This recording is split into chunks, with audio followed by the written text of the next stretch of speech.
Today, I want to talk about the truth of building a sustainable body and transforming from wherever you are now to wherever you want to get to and what it really takes. And it comes down to consistency, but really I want to focus on the all or nothing mindset that ultimately takes over at some point in your journey in health and fitness or in business, in real estate.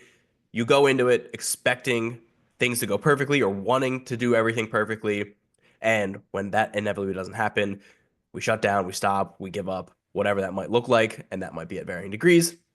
So I want to talk about and go through a study that I read, and they gave a lot of good information on what consistency does, no matter what level you're at. And so there's lots of great information on what all of those look like. With the end, we'll have a nice little summary slide of all of that.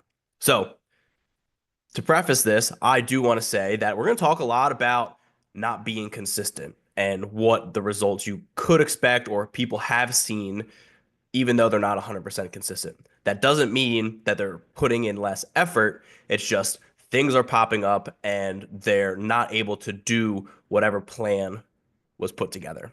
I think it's Mike Tyson that has a quote that everybody has a plan until you get punched in the face. And that's exactly what happens. We come in, me and a client will work together. We'll say, this is our action item. These are the habits we're going to build this week. We're going to do it these times. We're going to do it these days. And inevitably, the doesn't go off. Kids get sick. You get sick. Meetings pop up and things don't go well.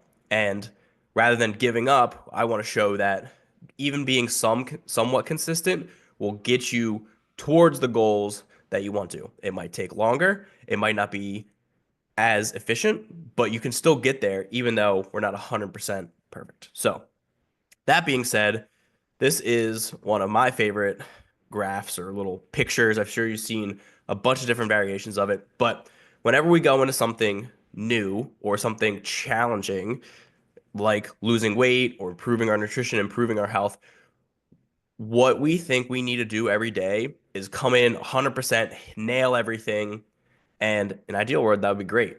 And if we did that, we would see the best results. If it's working out more to gain more muscle, you would gain a lot more muscle if you were perfect every day.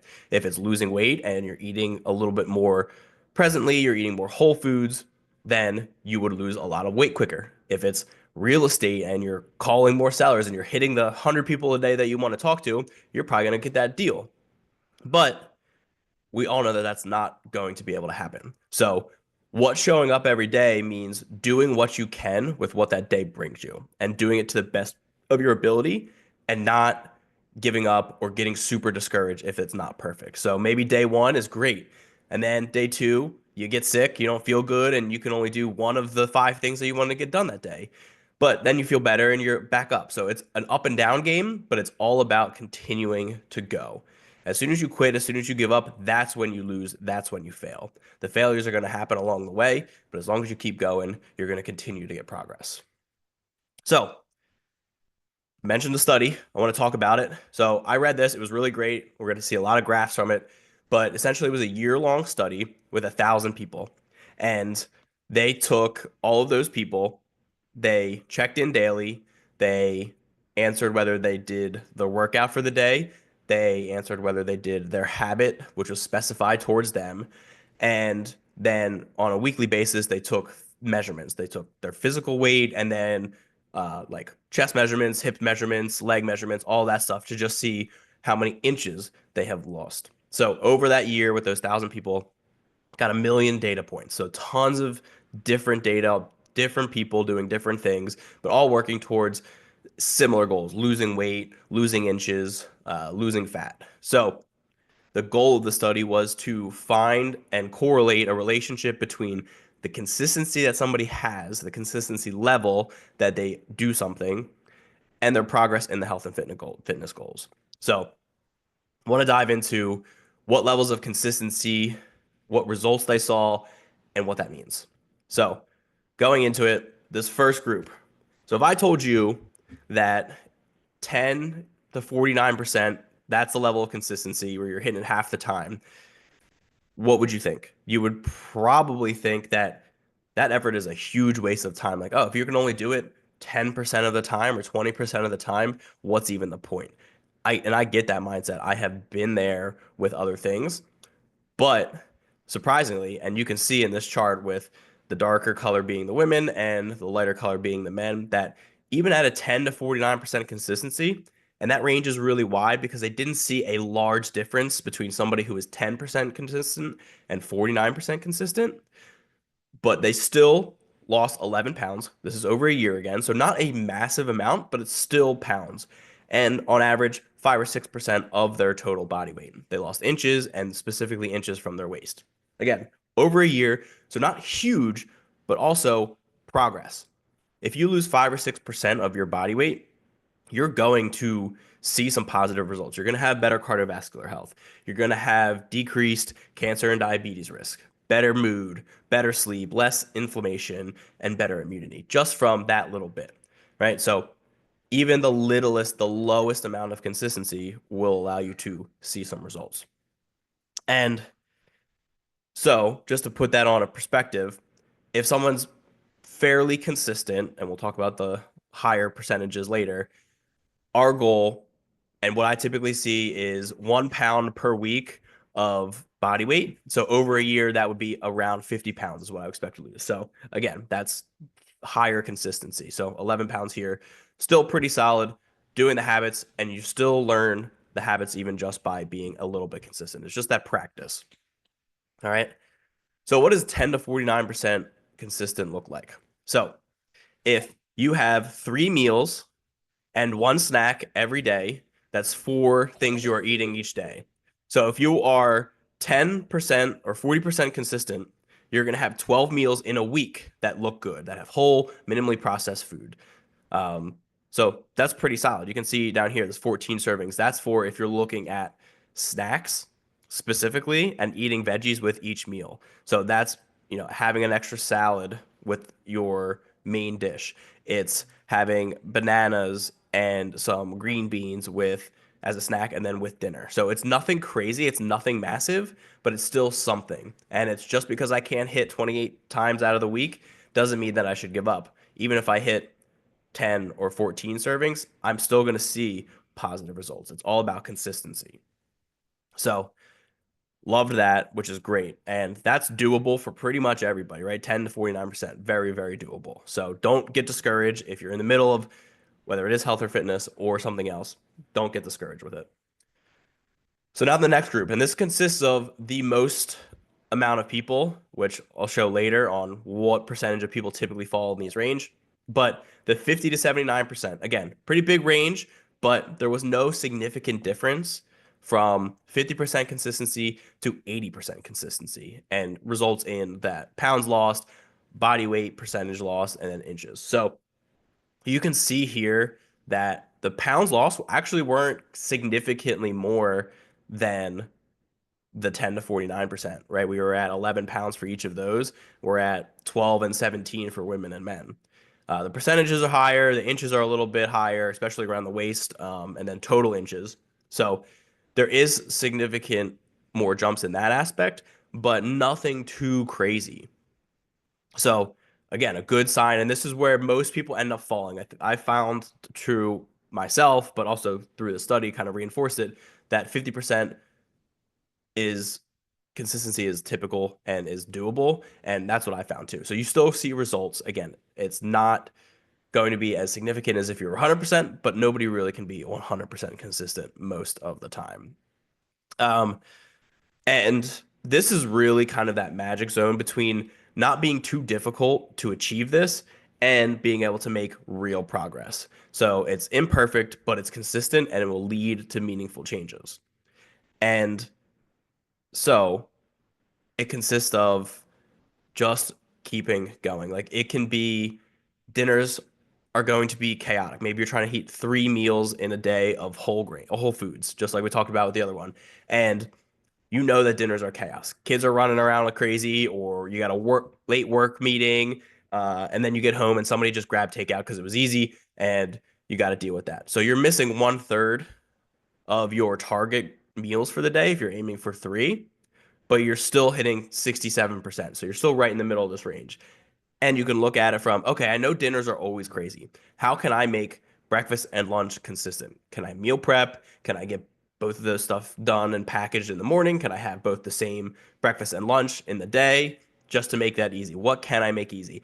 Maybe the mornings are chaotic and you need to focus on lunch and dinner. So figuring out how can I get to that 50% if I haven't been as consistent as I would like to be, and if I know things aren't perfect.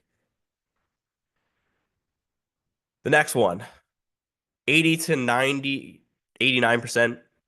Obviously, we're getting into the higher consistency levels. You can see the number of pounds lost, the percent body fat or percent weight, body weight lost is significantly higher. And surprisingly, the inches don't really change too much, but the overall weight and the percent of body weight lost is significant. So, this is if you are fully dedicated, and that's kind of a loose term because you can be dedicated as you want, but it's somebody who maybe has less constraints on the chaos in their life. Maybe they don't have kids, maybe they don't have a ton, crazy busy job, but they can be more consistent for whatever reason. Um, and a lot of times it's somebody who's like an athlete or like even in college too, like they've already got things dialed in. So the problem with this is they need to make way more trade-offs to get to this level, and that's extremely difficult. You have to trade off potentially time with the kids or time at work or sleep potentially. So they're trading off way more things, and a lot of times that might not be worth it for where you're at. And hopefully you're coming up with a game plan on something that you can be this consistent, but ultimately may not be able to happen. So what does this look like? We're going back to that 28 meals in a week example. So 80 to 90% consistent means that 22 to 23 out of 28 of those meals are you're hitting your target. And that's a lot of meals. That's only missing 5 or 6 meals in the entire week where you're not optimal. So doable, right? Especially if you focus those on maybe the weekends where things are a little bit more unpredictable or you like to let loose a little bit more. But ultimately really, really difficult.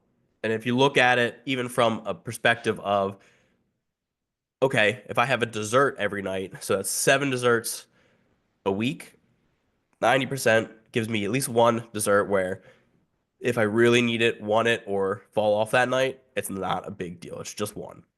As long as you can bounce back to what your goal is as quick as possible, that's the idea.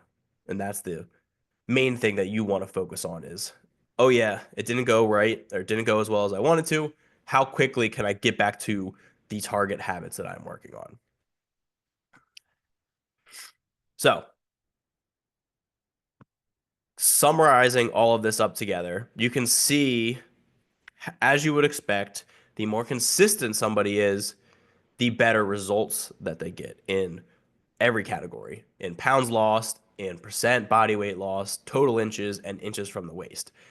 But you can also see that there isn't a crazy significant difference in even the 80 to 90% and 90 to 100% range. So don't get discouraged and just keep moving. And remember that it's all about consistency. You'll still see results. They might not be where you originally wanted, and maybe we can just reset where that goal and the result that we're looking for is to what we can handle at this time. And that's going to be so different for everybody. That's why I always recommend working with a coach.